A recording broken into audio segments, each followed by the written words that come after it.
तो चलिए आगे बढ़ जाते हैं। जैसा कि अभी आप लोगों ने देखा कि 1909 वाले कानून में कैसे भारतीयों को बांटने की कोशिश की गई, जो आपस में जुड़ रहे थे और अंग्रेजों के ऊपर दबाव बन रहा था। उसके लिए उन्होंने सांप्रदायिक निर्वाचन की शुरुआत की ताकि फूट डाल सकें और राज कर सकें। और दो जो पार्टीज़ बन गई हैं, एक इंडियन नेशनल कांग्रेस जो पहले से बनी हुई थी और एक और जो बन गई है, ठीक है, मुस्लिम लीग, और उसको सह प्राप्त है अंग्रेज़ों की। ठीक है, इसके बाद अगर हम आगे बढ़ जाएँ तो आप लोगों को मैंने बताया था कि गांधी जी, ठीक है, आप लोग जानते हैं कि 9 जनवरी 1915, ठीक है, तो 1915 में गांधी जी भारत आ जाते हैं। देखिए ये वो समय चल रहा है जब गांधी जी भारत आते हैं। उस समय अगर मैं बात करूं तो 1914 से वर्ल्ड वॉर शुरू हो चुका है। ठीक है, वर्ल्ड वॉर फर्स्ट।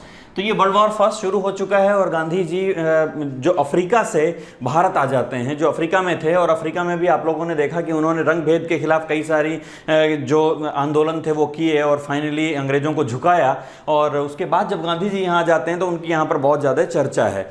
और जब गांधी जी यहाँ आ जाते हैं तो यहाँ पर भी आने के बाद 1915 में गांधी जी एक सत्याग्रह,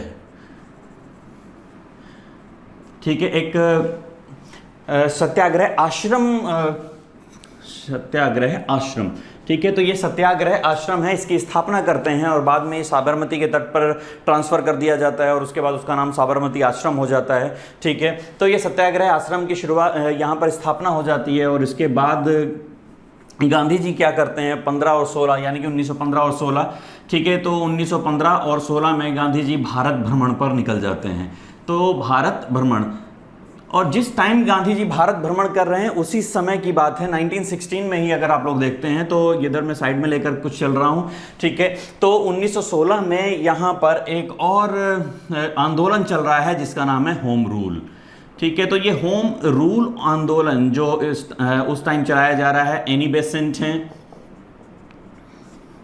ठीक है, और बाल गंगाधर तिलक हैं। तो एनी बेसेंट और तिलक जैसे नेता जो हैं वो इस टाइम होम रूल आंदोलन चला रहे हैं। होम रूल का मतलब है, होम मतलब घर है ही है, और रूल का मतलब है शासन, मतलब अपना ही नियम कायदे कानून, मतलब कि हमारे घर पे हमारा ही शासन या हमारे ही नियम कायदे कानून लागू होने चाहिए। यानी कि कुल मिलाकर अपना घर है तो जो भी इस पर सरकार होगी वो उत्तरदायी होनी चाहिए। और ये एक तरह से आंदोलन चल रहा है। तो ये आंदोलन जो एनी बेसेंट और तिलक मिलकर शुरू कर रहे हैं, ये जगह जगह फैलता जा रहा है और अंग्रेजों के ऊपर दबाव बनता जा रहा है। और जब अंग्रेजों के ऊपर दबाव बन रहा है तो इसी दबाव को देखते हुए यहां पर 1917 में उस समय के जो भारत सचिव हैं, ठीक है, मॉन्टेग, ठीक है, या फिर आप मॉन्टेग्यू कह सकते हैं, नाम अलग अलग जगह अलग अलग लिखा हुआ है, ठीक है, नाम से कोई वो नहीं है। तो मॉन्टेग या मॉन्टेग्यू, ठीक है, तो मॉन्टेग या मॉन्टेग्यू एक घोषणा कर देते हैं। तो इनकी जो घोषणा है, ठीक है, यही घोषणा 1919 का अधिनियम बन जाती है, भारत शासन अधिनियम बन जाती है। ठीक है, तो ये इस तरफ एक तरफ चल रहा है और दूसरी तरफ हम लोग फिर से इस तरफ देखते हैं गांधी जी की तरफ। तो जब ये गांधी जी भारत भ्रमण में लगे हुए हैं और ये सब कुछ चल रहा है, तो यहाँ पर आप लोग देखते हैं 1917, 1918 और 1919, ये वो समय चल रहा है 1917 में, जब हम लोग ये देखते हैं कि गांधी जी को ये पता चल जाता है कि बिना लोगों को साथ लिए कुछ नहीं हो सकता है। क्योंकि आज से पहले भी बहुत सारे इस तरह की मांग डिमांड होती रही है, लेकिन अंग्रेजों ने अभी तक कोई डिमांड मानी नहीं है, बहुत ज़्यादा इफेक्ट नहीं हुआ है। तो गांधी जी ने सोचा कि क्यों ना लोगों को जोड़ लिया जाए, और जब लोगों को जोड़कर ही दबाव बनाया जा सकता है, भीड़ इकट्ठी की जा सकती है।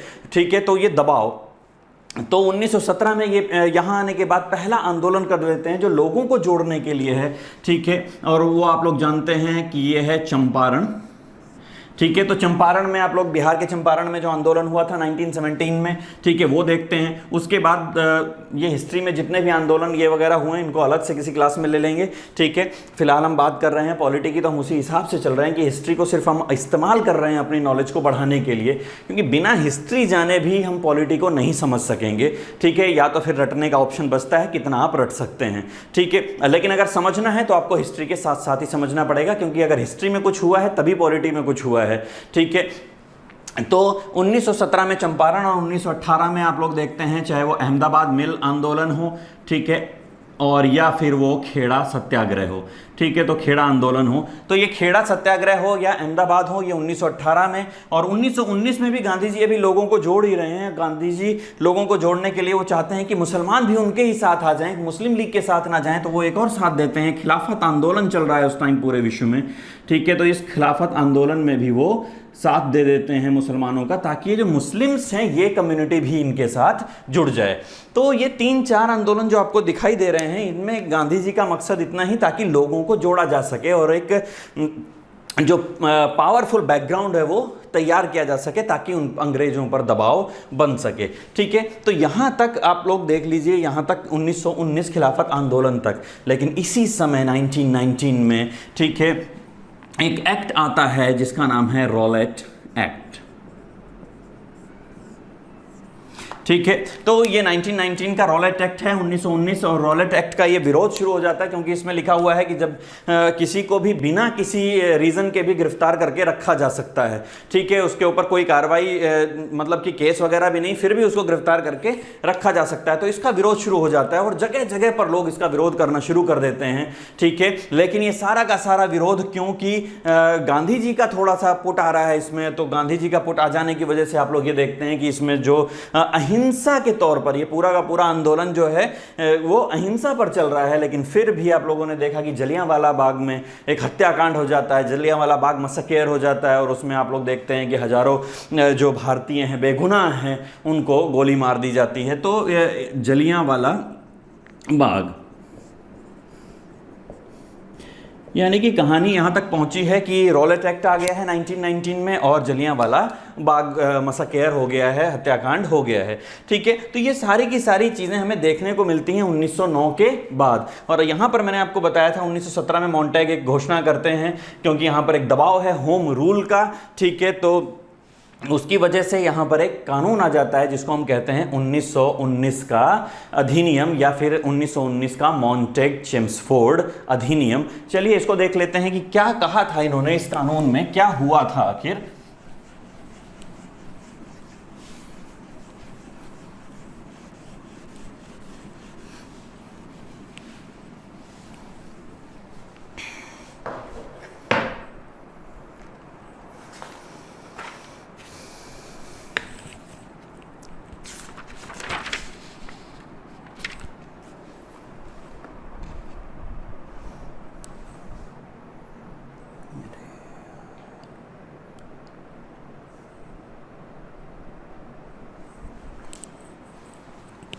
तो चलिए देखते हैं कि 1919 का ये कानून क्या कहता है।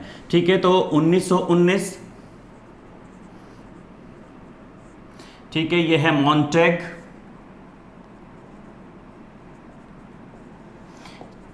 चेम्सफोर्ड अधिनियम, इस नाम से भी जाना जाता है। हालांकि ये भारत शासन अधिनियम है। ठीक है, भारत शासन अधिनियम। ठीक है, इससे पहले भी जो कानून आया था 1909 में, उसके बारे में मैंने आप लोगों को बताया था कि जब भी ये दो नाम जुड़े हुए हैं तो उसमें से पहला नाम है जो ऊपर वाली पोस्ट का है, यानी कि वो लंदन में बैठा हुआ, यानी कि ये भारत सचिव है, और चेम्सफोर्ड यानी कि उस समय का वाइस रॉय है। तो ये दोनों मिलकर एक कानून लेकर आते हैं जिसको भारत शासन अधिनियम 1919 कहा जाता है। ठीक है, बहुत इंपॉर्टेंट कानून है खासकर पॉलिटी के पर्सपेक्टिव से। ठीक है, तो 1919 के कानून में हम लोग ये देखते हैं कि क्या हुआ। तो सबसे पहले अगर मैं बात करूं तो मैं बात कर लेता हूं सांप्रदायिक निर्वाचन का क्या हुआ जो अभी तक चल रहा था। ठीक है, उसके बाद हम आगे बढ़ेंगे। तो ये सांप्रदायिक निर्वाचन, ये पृथक निर्वाचन या फिर ये सांप्रदायिक निर्वाचन, जो पिछले कानून में आपने देखा था मुसलमानों के लिए अलग से एक निर्वाचन किया गया था। ठीक है, अब वो निर्वाचन सिखों के लिए भी कर दिया गया है, यानी कि सिख ईसाइयों के लिए भी कर दिया गया है। ठीक है, एंग्लो इंडियंस के लिए भी कर दिया गया है। ठीक है, तो ये सिख, ईसाई, एंग्लो इंडियंस और यूरोपियंस के लिए इसको बढ़ा दिया गया है। देखिए सिखों के लिए क्यों बढ़ाया गया आप लोगों को पता है, ताकि सिखों को तोड़ा जा सके, फूट डाली जा सके। ठीक है, और उनका अलग से क्षेत्र हो जाए, अलग से उनकी भी कोई पार्टी हो जाए। ठीक है, और ईसाइयों को, और ईसाइयों और एंग्लो इंडियंस के लिए क्यों किया गया। ठीक है, तो ईसाइयों के लिए इसलिए किया गया ताकि यहाँ पर जो ईसाइयों की संख्या है वो बढ़ जाए, लोग ये देखें कि हाँ ईसाइयों वाला जो क्षेत्र है वो मान लीजिए डेवलप हो रहा है तो लोग ईसाई हो जाएं। तो ईसाई धर्म में आप लोग ये देखते हैं कि ये तो एक तरह से ये देखा जाए तो ईसाई धर्म को बढ़ाने के लिए ऐसा किया गया। और एंग्लो इंडियंस को क्यों किया गया? एंग्लो इंडियन, सबसे पहले तो आप ये जानिए कि एंग्लो इंडियन है कौन। ठीक है, एंग्लो इंडियन वो होता है जिसके पिता जो हैं वो बाहर से आए हों, यूरोपियन हों, यानी कि अंग्रेज हों, और जो माता हो वो यहीं की हो। तो ऐसा क्यों किया गया कि एंग्लो इंडियन को ऐसा कर दिया गया? ठीक है, इस तरह से एक सांप्रदायिक निर्वाचन किया जा रहा है एंग्लो इंडियन के लिए। ठीक है, एक्चुअल में ऐसा होता था कि जब अंग्रेज अधिकारी यहाँ पर आते थे तो उनका यहाँ पर मन नहीं लगता था। एक तो यहाँ का क्लाइमेट उनको लोगों को सूट नहीं होता था, ठीक है, और ऊपर से वो यहाँ पर अकेला रहना नहीं चाहते थे, और फाइनली वो लोग बहुत जल्दी यहाँ से चले जाते थे। तो इस हिसाब से यहाँ पर जो संख्या थी अंग्रेजों की वो कम हो जाती थी, बढ़ नहीं रही थी। और जबकि यहाँ पर जो भारत वाले हैं, ठीक है, वो जुड़ते जा रहे हैं, और यहाँ पर जो विरोधियों की संख्या है वो लगातार बढ़ती जा रही है। तो वहाँ यहाँ पर अंग्रेजों को सेना की बहुत ज़्यादा ज़रूरत थी कि ज़्यादा से ज़्यादा सेना यहाँ पर रखी जाए अगर भारत पर आगे भी राज रखना है तो इसलिए इन्होंने एक ऑफर दिया था कि जो भी अंग्रेज यहाँ पर आएगा और यहाँ पर आकर शादी कर लेगा, ठीक है, तो उसके जो बच्चे होंगे और उसको अलग से ट्रीटमेंट दिया जाएगा, अलग से बहुत सारे बेनिफिट्स दिए जाएंगे जो अंग्रेज यहाँ आकर शादी कर लेगा। देखिए, इससे भी दो बेनिफिट हो सकते हैं। अगर यहाँ आकर शादी कर लेगा तो एक चीज़ सोचिए कि वो यहीं पर बस जाएगा, फिर उसको भागने की नहीं पड़ेगी, वो भाग कर बार बार नहीं जाएगा, ठीक है, तो यहाँ पर संख्या बनी रहेगी। दूसरा ये हो सकता है कि मान लीजिए कि यहाँ पर अगर है, यहाँ पर किसी अंग्रेज ने शादी कर ली है तो एक बात सोचिए कि पूरा गांव तो उसका रिश्तेदार हो गया है, ठीक है, क्योंकि वो दामाद बन गया है, और दामाद बन गया है तो कोई वैसे भी विरोध नहीं करेगा, तो वो गांव वैसे ही चुप हो जाएगा। तो इस हिसाब से अंग्रेजों के दिमाग में बहुत सारी चीज़ें चल रही हैं, कैसे भी कुल मिलाकर ये करना है कि वो भारत पर कैसे कब्जे को कंटिन्यू रख सकते हैं। ठीक है, तो सिख, ईसाई और एंग्लो इंडियन इनके लिए कर दिया गया है। बाकी सांप्रदायिक निर्वाचन मैंने आपको समझा ही दिया था लास्ट क्लास में, ठीक है। तो अब आगे देखते हैं क्या हुआ। यहाँ पर एक बड़ा बदलाव मैंने कहा पॉलिटी में होने जा रहा है, ठीक है, तो इस पॉलिटी में देखते हैं इन लोगों ने क्या किया। देखिए, सबसे पहले तो आपको ये समझना है, इन लोगों ने 2 सूचियां बनाई, ठीक है। ये सूचियां कौन सी हैं? ठीक है, 2 सूचियां, 2 लिस्ट बनाई गई, ठीक है। तो 2 लिस्ट बनाई गई किस चीज़ की? देखिए, आज का अगर हम बात करें आज के पर्सपेक्टिव में, तो आज आपको पता है एक सरकार जो केंद्र सरकार केंद्र में बनी हुई है, ठीक है, वो भी भारत के लिए कानून बनवाती हैं, ठीक है। दूसरा, आपके अपने अपने राज्यों में भी कानून बनते हैं, वहाँ पर भी आपकी विधानसभाएं हैं, सरकारें चल रही हैं। तो इस हिसाब से सबके लिए ये दोनों आपस में लड़ सकते हैं कि इस पे कानून मैं बनाऊंगा, इस पे कानून मैं बनाऊंगा, ठीक है। किसी भी एक मुद्दे पर कानून इसका लागू होगा या केंद्र का लागू होगा, मतलब राज्य का लागू होगा या केंद्र का लागू होगा। तो इस तरह का कोई विवाद ना हो, इसके लिए अभी संविधान में आपको पता है सूचियां बनी हुई हैं, ठीक है, जिसको आप लोग देखते हैं, संघ सूची कहते हैं, राज्य सूची कहते हैं, संवर्ती सूची कहते हैं। तो इस टाइम तो 3 है, लेकिन अभी यहां पर मैं बात कर रहा हूं सूचियां कितनी बनाई गई हैं? 2 सूचियां बनाई गई हैं। तो 2 सूचियों में किस किस के लिए हो सकती हैं? तो आप बस ये सोचिए कि 2 सूचियां उन्हीं 2 के लिए होंगी जहां जहां विधानसभाएं बनी हुई हैं, विधान परिषद बने हुए हैं। तो एक विधान परिषद कहां बनी हुई है? तो आप कहते हैं कि केंद्र में एक सरकार चल रही है, ठीक है। तो यानी कि एक तो हो गई केंद्रीय सूची, आप इसको कह सकते हैं, ठीक है। और अगर मैं बात करूं दूसरी की, तो दूसरा आपको पता है क्या हो सकता है, वो है प्रांतीय सूची, ठीक है। तो एक हो गई केंद्रीय सूची और एक हो गई प्रांतीय सूची, ताकि ये लोग आपस में लड़े ना, और ये लोग प्रांत वाले अपना अलग से कानून बनाए चीज़ों के लिए और केंद्र वाले अपना अलग से कानून बनाए चीज़ों के लिए, ठीक है। तो अब देखिए इसमें क्या हुआ। आपको देखने से तो ये बहुत अच्छा लग रहा है कि अरे ये तो अच्छा है, चलो भारत में अलग अलग जगहों से इस तरह से कानून बनाएंगे तो बहुत अच्छा हो जाएगा, क्षेत्र डेवलप हो जाएंगे, वो लोग अपने लिए कानून बनाएंगे तो अपने जैसा उनके लिए बेनिफिशियल होगा वैसा कानून बनाएंगे। लेकिन आप लोग जब इसको देखते हैं, इसको ओपन करते हैं, वही है, अभी आप रैपर खोलिए तो सही, ठीक है। जब चॉकलेट की जगह आपको टॉफ़ी मिलने वाली है, जब आप इस रैपर को खोलते हैं प्रांतीय सूची के, तब आप इसमें अंदर देखते हैं कि क्या हुआ। ये एक्चुअल में प्रांतीय सूची के भी 2 टुकड़े मिलते हैं, ठीक है। तो ये प्रांतीय सूची हो गई और इस प्रांतीय सूची में 2 टुकड़े। इसके अंदर विषयों को 2 हिसाब से रखा गया। एक तो थे आरक्षित विषय यानी कि रिजर्व्ड लिस्ट, ठीक है। तो इसके अंदर एक हो गई आरक्षित यानी कि रिजर्व लिस्ट और दूसरी हो गई ट्रांसफर्ड यानी कि हस्तांतरित। तो हस्तांतरित, तो एक हो गए विषय आरक्षित विषय और दूसरे हैं इसमें हस्तांतरित विषय। अब देखिए इन दोनों का क्या मतलब है, ठीक है। तो देखिए आरक्षित विषय ये हैं कि आरक्षित मतलब रिजर्व्ड हैं, तो किसके लिए रिजर्व्ड हैं, तो आप ये समझ जाइए कि एक किसके लिए दे दिए गए हैं, गवर्नर के लिए। मतलब जिस प्रांत को ये दिया गया है, जिस प्रांत के लिए सूची है मान लीजिए, उस प्रांत में जो गवर्नर है आरक्षित विषयों पर कानून वो बनाएगा अपनी पर्सनल परिषद के द्वारा, पर्सनल काउंसिल के द्वारा, ठीक है। और हस्तांतरित विषय किसको दे दिए गए, तो इस पे भी कानून बनेगा, लेकिन इस पे कानून कौन बनाएगा, तो आपको पता है उसके लिए तो विधान परिषदें बनी हुई हैं। ये विधान परिषद जिनको हम कहते हैं प्रांतीय विधान परिषद। तो हस्तांतरित विषयों पर प्रांतीय विधान परिषद कानून बनाएगी और आरक्षित विषयों पर गवर्नर।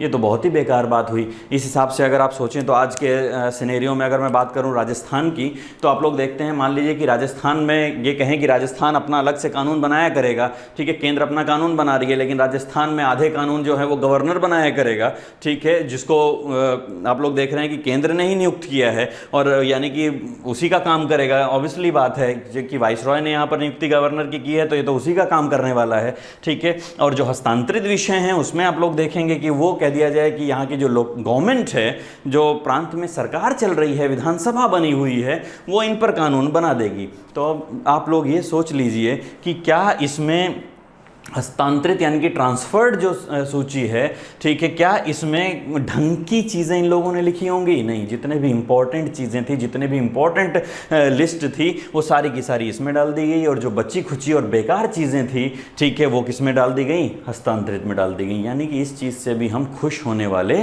नहीं हैं। भले ही ये कानून कहकर ये लाया गया कि आज के बाद भारत में उत्तरदायी शासन लाया जाएगा, उत्तरदायी शासन, यानी कि उत्तरदायी शासन का सीधा सा मतलब ये है, आप ये समझिए, रिस्पॉन्सिबल गवर्नमेंट, कि जब भी गवर्नमेंट कुछ काम करेगी तो वो रिस्पॉन्सिबल होगी, यानी कि वो जवाबदेह होगी, वो जवाब देगी, ठीक है। लेकिन इन लोगों से कौन जवाब मांगने वाला है जब इस तरह के काम होंगे? तो इस पर जवाब मांग के क्या करेंगे जब इतने से चीज़ों को, बेकार चीज़ों को यहाँ पर रखा गया है, ठीक है। तो उत्तरदायी शासन भले ही इसमें लिखा गया हो, लेकिन ऐसा कुछ पूर्ण रूप से नहीं हो पाया, ठीक है। तो अब आपको ये समझ में आता है कि क्या हुआ। दोबारा एक बार देख लेते हैं। सांप्रदायिक निर्वाचन बढ़ा दिया गया है और लोगों को ले लिया गया है, सूचियां बन गई हैं। कानून बनाने के लिए दो अलग अलग सूचियां, केंद्र वाले केंद्रीय सूची से कानून बनाएंगे और प्रांतीय सूची पर प्रांत वाले कानून बनाएंगे। लेकिन आपको यहाँ पता चला कि जो प्रांतीय सूची है उसके अंदर ऑलरेडी दो चीज़ें मिल गई, ठीक है। प्रांत सूची में आरक्षित विषय मिले जिसपे गवर्नर कानून बना रहा है, ठीक है, और हस्तांतरित विषयों पर प्रांतीय विधान परिषद ये कानून बना रहे हैं, ठीक है। अब एक चीज़ सोचिए, एक ही राज्य, एक आज के पर्सपेक्टिव में एक ही राज्य और उस पर कानून बनाने वाले दो, यानी कि मान लीजिए आज की सरकार भी है, ठीक है, गहलोत सरकार को ही ले लेते हैं, और दूसरा ये गवर्नर भी हैं, ठीक है। मान लीजिए ये दोनों राजस्थान के लिए कानून बनाने लग जाएं, ठीक है, तो मैं इसको क्या कहूँगा? क्या ये सिंगल शासन है? इसको सिंपल सी डायआर्की सिस्टम कहा जाएगा, द्वैध शासन, द्वैध शासन, ठीक है। इसी को कहा जाता है द्वैध शासन की एक ही प्रांत पर दो लोग कानून बना रहे हैं, दो लोग एक ही क्षेत्र को चलाएं, तो उस शासन को क्या कहा जाएगा? द्वैध शासन कहा जाता है। इसको डायआर्की सिस्टम कहा जाता है, ठीक है। तो ये डायआर्की सिस्टम कहाँ पर लागू हुआ है? आप सबसे पहले ये सोचिए, क्या केंद्र सूची में या प्रांत सूची में? तो प्रांत सूची में आप कहेंगे, यानी कि द्वैध शासन कहाँ पर लागू हुआ है? या आपका आंसर क्या होगा? प्रांत में, यानी कि प्रोविंस में। तो ये जो प्रोविंस हुआ करते थे, प्रांत हुआ करते थे, वहाँ पर द्वैध शासन लागू कर दिया गया, ठीक है। और दूसरा एक इम्पॉर्टेंट चीज़ आ रही है अब सेंटर के लिए, कि सेंटर में भी एक बदलाव हुआ है, आप उसको भी देख लीजिए, ठीक है। सेंटर में आपको पता है कौन सी संस्था है जो कानून बना रही है? तो आप कहते हैं कि ये है भारतीय केंद्रीय विधान परिषद। यही बनी हुई थी, यही आज तक जो है पूरे क्षेत्र के लिए कानून बना रही थी, ठीक है।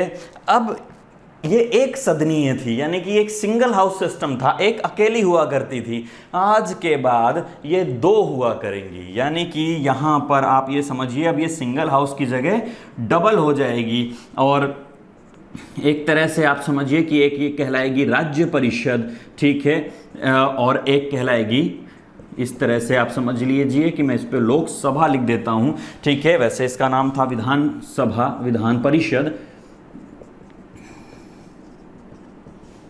ठीक है। तो एक हो गई राज्य परिषद, ठीक है, और एक हो गई लोकसभा। कहने का मतलब है कि ये तो आप लोगों की आज की राज्यसभा है, ठीक है, और ये है लोकसभा। यानी कि केंद्र में द्विसदनीय सिस्टम लागू कर दिया गया, ठीक है। सिंपल सी बात है कि केंद्र में बाई कैमरल सिस्टम कहते हैं इसको, द्विसदनीय व्यवस्था, ठीक है, बाई कैमरल सिस्टम। तो द्विसदनीय व्यवस्था हो गई है, यानी कि आप समझ जाइए ये 1919 का अधिनियम से यहाँ पर द्विसदनीय व्यवस्था जो है वो लागू हुई, और आज तक ये व्यवस्था चल रही है। आज भी हमारे यहाँ ये राज्यसभा के नाम से जाने जाते हैं, और ये निचला सदन यानी कि लोकसभा के नाम से जाना जाता है। तो देख लीजिए कैसे इसके दो टुकड़े हो गए। अभी इसमें भी बहुत सारी और बातें हैं। देखिए 1919 वाला जो एक्ट है, आपको ये ध्यान रखना है, ये 1921 से लागू हुआ है, ठीक है, 1921 से लागू किया गया है। तो ये आपको ये ध्यान रखना है। तो अब देखिए यहाँ पर आपको ये पता चल गया कि प्रांतों में जो कानून हैं, ठीक है। अब एक चीज़ सोचिए, क्या इस पूरे भारत में सिर्फ प्रांत हैं? नहीं। देखिए जितना कब्जा, मान लीजिए मैं यहाँ पर इस तरह से बना देता हूँ, मान लीजिए कि ये एक तरह से उस टाइम का भारत है, एक सिंबॉलिक है बस, ठीक है। तो एक मान लीजिए भारत है कि मान लो कि इतने क्षेत्र पर अंग्रेजों का कब्जा है, ठीक है। तो अंग्रेजों ने वहाँ पर छोटे छोटे टुकड़े बना दिए हैं, और वो क्या कहलाते हैं? प्रांत कहलाते हैं, ठीक है। मान लो एक प्रांत ये रहा, एक प्रांत ये रहा, एक प्रांत, इस तरह से उन लोगों ने प्रांत बनाए हुए हैं। और जहाँ पर अंग्रेजों का कब्जा नहीं है, ठीक है, तो अंग्रेजों का कब्जा नहीं है, लेकिन वहां पर कौन राज कर रहा है? अभी भी राजा महाराजा राज कर रहे हैं, ठीक है। लेकिन वो एक्चुअल में राजा महाराजा अंग्रेजों के ही गुलाम हैं। तो ऐसे में जो राजा महाराजा हुआ करते थे, ठीक है, इनको कहा जाता था देसी रियासतें, देसी रियासतें, ठीक है। हालांकि ये भी गुलाम है, ठीक है। तो ये जो प्रत्यक्ष रूप से अंग्रेज चला रहे हैं ये प्रांत कहला रहा है, ठीक है। और उसके अलावा जो राजा महाराजा राज कर रहे हैं, अंग्रेजों ने उनको हटाया नहीं है, इसकी बात हम आगे टॉपिक में करेंगे, ठीक है। तो ये क्या कहलाती हैं? देसी रियासतें कहलाती हैं। तो देखिए प्रांत को कानून बनाने के लिए प्रांतीय सूची मिल गई है, ठीक है। तो फिर बचा हुए क्षेत्र पर कानून कैसे बनेगा? देसी रियासतों पर कानून कैसे बनेगा? तो देसी रियासतों का सिस्टम कैसे चले, इसके लिए इन लोगों ने सारे देसी रियासत वाले नरेशों को उठाकर मिलाकर नरेश मंडल की स्थापना की थी, ठीक है। ये एक मंडल हुआ करता था जिसको कहते थे नरेश मंडल, ठीक है। मान लीजिए कुल मिलाकर, मान लीजिए किसी सब जगह देसी रियासतों में कोई कानून लागू करवाना हो तो वाइसरॉय एक बैठक बुला लेता था जिसमें सारे नरेश ये पहुंच जाया करते थे, मतलब ये राजा महाराजा पहुंच जाया करते थे। इनको बता दिया जाता था आपको ये काम करना है, ठीक है। तो वो काम वो लोग किया करते थे। तो इस तरह से एक नरेश मंडल की स्थापना भी की गई थी, ठीक है। कहानी अभी भी ख़त्म नहीं हुई है क्योंकि एक बहुत बड़ा कानून है ये भी, ठीक है। देखिए अब याद रखने का तरीका मैं आप लोगों को एक बता देता हूँ, याद रखने का एक तरीका मैं आप लोगों को बता देता हूँ। आप कैसे याद रखेंगे इसको, क्योंकि बहुत इंपॉर्टेंट सी चीज़ें हैं, ठीक है। तो आप लोग ये देखिए, ये 19 और ये भी 19, यानी कि 19-19 ये कितनी बार है? 2 बार है। तो जब भी 19-19 2 बार है तो इसमें 2 वाले काम ज़्यादा हुए हैं, 2 वाले, डबल वाले। यहाँ पर देखिए 2 सूचियाँ, यहाँ पर देखिए द्वैध शासन, यहाँ पर देखिए तो आरक्षित और हस्तांतरित यानी कि 2, यहाँ पर देखिए द्विसदनीय व्यवस्था, यानी कि जितने भी ये 2 वाले काम हैं आप याद रख लें 1919 से हुए हैं। बहुत इजी हो जाएगा आप लोगों को याद रखना, ठीक है। तो 1919 में ये कुछ काम जो मैंने आपको बताया, और एक आपको याद rखना है नरेश मंडल का भी तभी हुआ है जब प्रांतों के लिए कुछ हुआ है, ठीक है, जब प्रांतीय सूची बनाई गई है। चलिए आगे बढ़ते हैं, आगे देखते हैं और इसके अलावा क्या हुआ। चलिए देखते हैं कि इसके आगे क्या हुआ। तो आप लोगों को पता चलता है कि यहाँ पर कि भारत में इस समय उत्तरदायी शासन की एक शुरुआत मान सकते हैं आप इसको। एक कानून लाया गया है मॉन्टेक-चेम्सफोर्ड, और उसकी कुछ बातें आप लोगों ने देख ली हैं। तो मैं बात करता हूं कि आखिर निर्वाचन की बात करता हूं तो आखिर निर्वाचन में वोट देने का अधिकार किसको था? तो कुछ लोगों को और वोट देने का अधिकार बढ़ा दिया गया है। प्रत्यक्ष निर्वाचन चल रहा है, ठीक है। तो ये प्रत्यक्ष जो निर्वाचन है, ठीक है, इसको बढ़ा दिया गया है। प्रत्यक्ष निर्वाचन, यानी कि डायरेक्ट इलेक्शन है और डायरेक्ट इलेक्शन को बढ़ा दिया गया है। वोट कौन दे पाएगा, तो ये इसका आधार हो सकता है कुछ शिक्षा है, शिक्षा यानी कि पढ़े लिखे लोग हैं तो वोट दे सकते हैं, जो टैक्स पेयर्स हैं, ठीक है, वो भी वोट दे सकते हैं, ठीक है, और तो और महिलाएं वोट दे सकती हैं, ये सबसे इंपॉर्टेंट बात है, ठीक है। इसका क्वेश्चन कई बार आ चुका है कि महिलाओं को मत देने का अधिकार, वोटिंग राइट जो महिलाएं हैं उनको कब मिला, तो आप समझ जाएंगे 1919 वाले अधिनियम ने महिलाओं को वोट देने का अधिकार दिया था, ठीक है। तो शिक्षा, टैक्स पेयर्स और महिलाएं हैं, और इसके अलावा भी कुछ लोगों को, मजदूरों को भी कुछ को, ठीक है, वोट देने का अधिकार दिया गया है, यानी कि अभी भी वोट देने का अधिकार दिया जा रहा है। और एक चीज़ और लिखा हुआ है बुक में, ये लिखा होता है कि बजट अलग अलग कर दिया गया, ठीक है, कि एक केंद्रीय बजट अलग आया करेगा और अब प्रांतीय बजट अलग आया करेगा। अरे सिंपल सी बात है, आप ये सोचिए, अभी दो सूचियां पढ़ी है आपने, एक केंद्र सूची है और एक प्रांतीय सूची है, तो जब सूची दो हो गई तो बजट को तो दो होना ही था, कि वो अपना बजट आप अलग लाइए और हमारा बजट अलग होगा, आपकी जो भी कमाई होगी आप उसके हिसाब से शासन चलाएंगे, हमारे हिसाब से शासन चल रहा है, ठीक है। तो जब सूचियां दो हो गई तो फिर बजट तो अलग होना ही था, तो इस तरह की एक ये बात आई है, ठीक है। इसके अलावा लिखा हुआ है कि एक लंदन में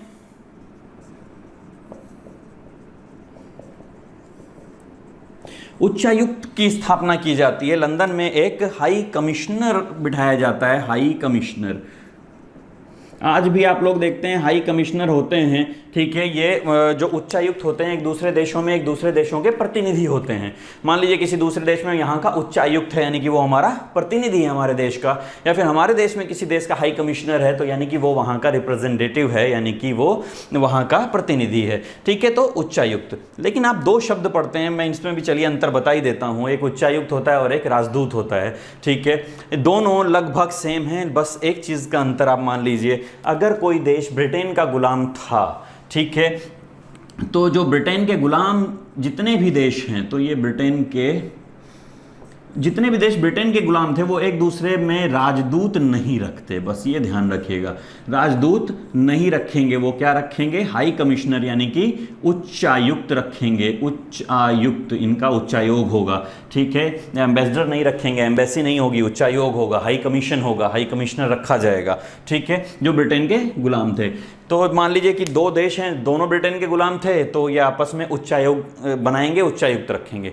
मान लीजिए एक ब्रिटेन का गुलाम था और एक नहीं था, तो ऐसे केस में भी एक दूसरे में राजदूत रखा जाएगा, ठीक है। दोनों ही गुलाम नहीं थे तो राजदूत रखेंगे ही, उसमें कोई दिक्कत नहीं है, ठीक है। तो एक छोटा सा अंतर था, वो मैंने आपको बता दिया।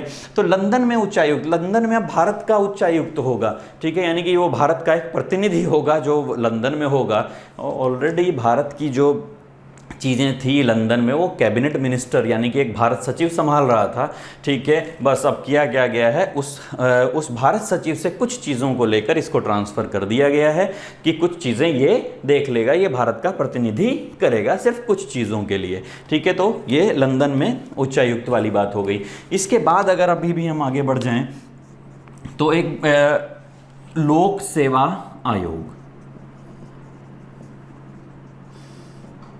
देखिए इसकी बात करते हैं। इस कानून में था कि एक आज के बाद जो प्रशासनिक अधिकारी होते हैं, जिनको हम लोक सेवक कहते हैं, सिविल सर्वेंट्स, ठीक है, तो वो प्रशासनिक अधिकारी की जो नियुक्तियां होती हैं, आप याद करिए मैंने आपको पढ़ाया है ऑलरेडी, ठीक है, 1853 वाले कानून में, ठीक है, उसमें एक प्रशासनिक अधिकारी हुआ करेंगे, उनकी नियुक्तियां हुआ करेंगी, खुली भर्ती होगी, भारतीय भी एग्जाम दे सकेंगे, ठीक है।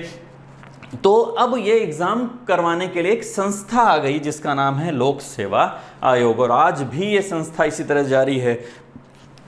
तो एक लोक सेवा आयोग की स्थापना की गई जो केंद्र में थी, तो इसलिए इसका नाम क्या आएगा, केंद्रीय लोक सेवा आयोग। तो एक केंद्रीय लोक सेवा आयोग की स्थापना करने का इसमें प्रावधान था, और इस प्रावधान को पूरा करने के लिए 1926 में एक कमीशन बनाया गया था जिसका नाम था ली कमीशन यानी कि ली आयोग, और इस ली कमीशन के अनुशंसा पर 1926 में ही एक केंद्रीय लोक सेवा आयोग की स्थापना पहली बार इंडिया में हो गई थी, केंद्रीय लोक सेवा आयोग की, ठीक है। ध्यान रखिएगा क्योंकि आगे चलकर नाम बदलने वाले हैं, बहुत कुछ बदल जाएगा।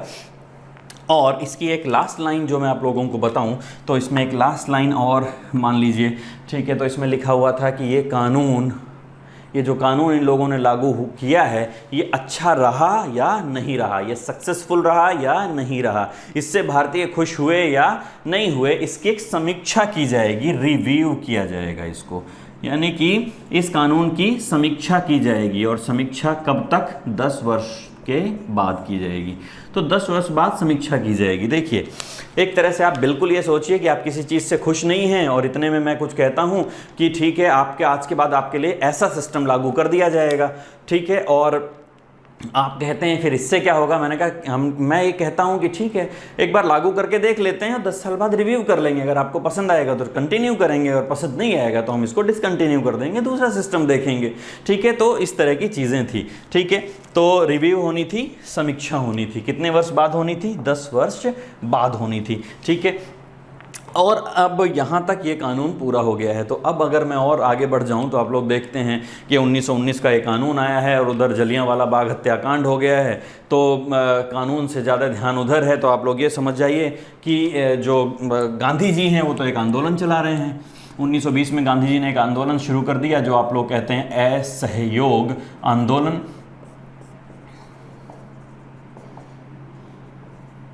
तो एक असहयोग आंदोलन शुरू हो जाता है, ठीक है। नॉन कॉपरेशन मूवमेंट है ये, ठीक है। तो असहयोग आंदोलन जो गांधी जी शुरू कर देते हैं वो जलियांवाला बाग हत्याकांड के कारण।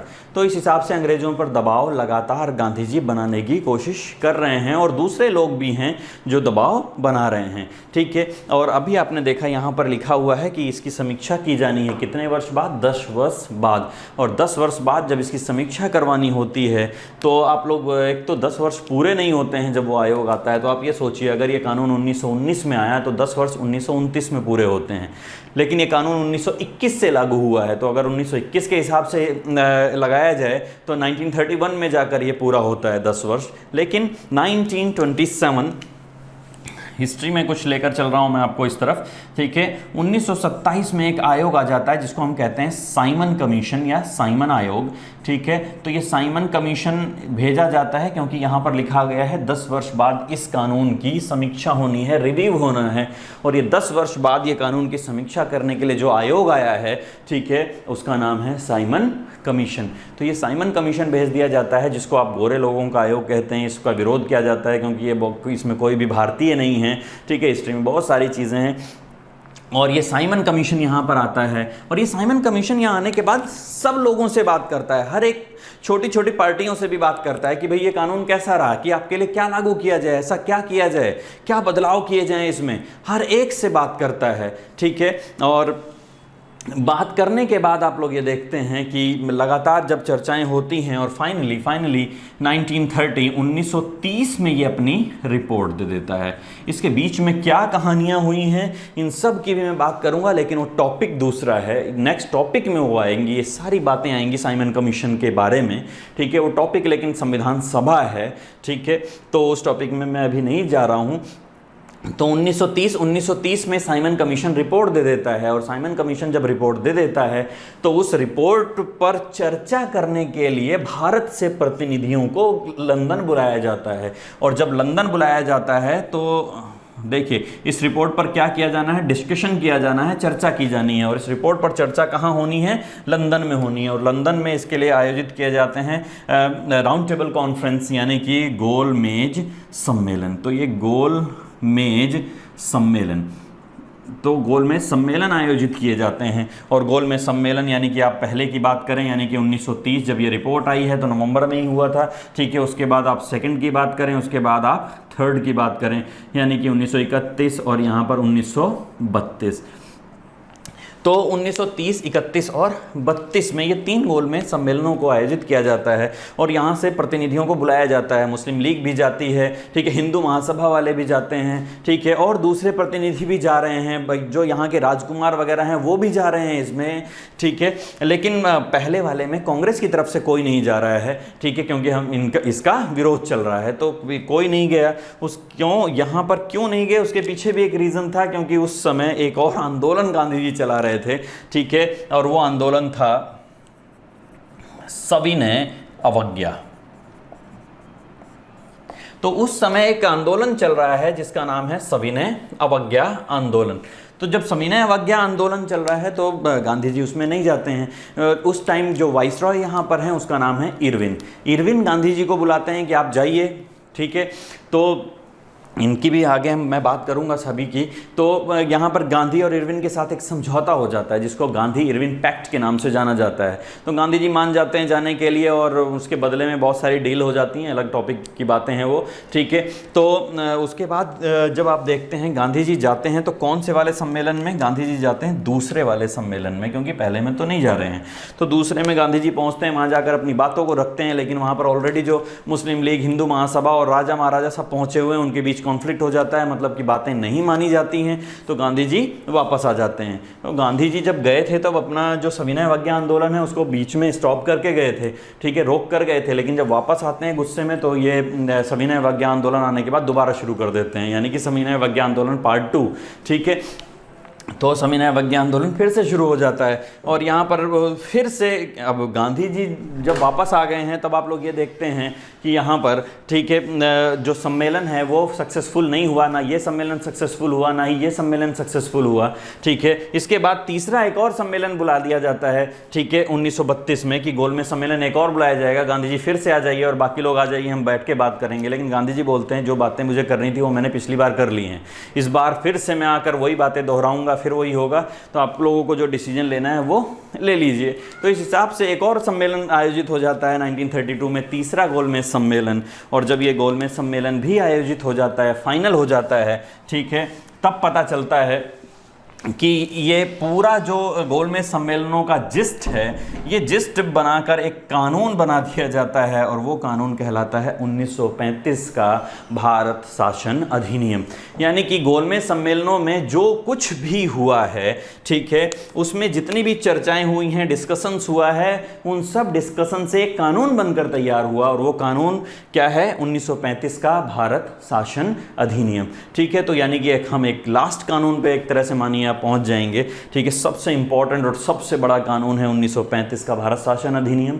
और इसके बाद सिर्फ एक कानून बचता है जो 1947 जो हमें आज़ादी दे देगा, भारतीय स्वतंत्रता अधिनियम। यानी कि 15 कानून जो टोटल आए हैं, उन 15 कानून में से 13 हमारे हो चुके हैं, ठीक है, इसको मिलाकर, और ये 14वां होगा और उसके बाद लास्ट जो 15वां है वो आज़ादी दिलाएगा, ठीक है। तो चलिए यहीं इसके बाद आगे बढ़ जाते हैं, हम आगे पढ़ेंगे 1935 का अधिनियम, भारत शासन अधिनियम।